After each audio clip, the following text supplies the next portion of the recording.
தந்தி paper எடுத்தீங்கன்னா மகர ராசி இன்னைக்கு ஓஹோன்னு அவங்களுக்கு வியாபாரம் எல்லாம் கை கூடும், இன்னைக்கு கோர்ட்டு விஷயம் எல்லாம் முடிஞ்சிடும்னு போட்டிருப்பான். மகர ராசிக்காரர் சோறுல அது பிச்சை தின்னுப்பான். எந்த ராசி எந்த நட்சத்திரமும் செல்லுபடி ஆகாது. விதி மட்டும்தான் முடிவு பண்ணும் வாழ்க்கையை.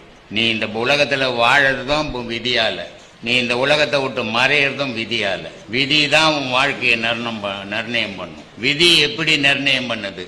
போன பிரிவில் நீ என்ன புண்ணியங்கள் பண்ணியோ அதுக்கேற்ற மாதிரி இந்த பிரிவினுடைய வாழ்வு கிடைக்கும். போன பிரிவில் எவ்வளவு துன்பங்களை எத்தனை பேருக்கு கொடுத்து எத்தனை பேர் வயிறு எறிய வச்சோ அதுக்கேற்ற மாதிரி இந்த பிரிவில் நீ வாழ்வு.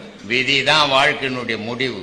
மதி இடையில விளையாடும். மதின்றது விதியினுடைய குழந்தை. அது விளையாடுற வரைக்கும் விளையாட விட்டுட்டோம், பொழுது போச்சுன்னா தூக்கி இடுப்புல வச்சுக்கோ. அது மாதிரி வாழ்க்கையில உன்னை விளையாட விடும். இது உன்னுடைய வாழ்க்கை முடியும் போது அது தூக்கி இடுப்புல வச்சுன்னு போயிடும். அதனால நட்சத்திரம், ஜாதகம், ஜோசியம் நான் இதெல்லாம் நம்புறது கிடையாது. நான் என் விதியை மட்டும் நம்புறேன், என்னை மட்டும் நம்புறேன்.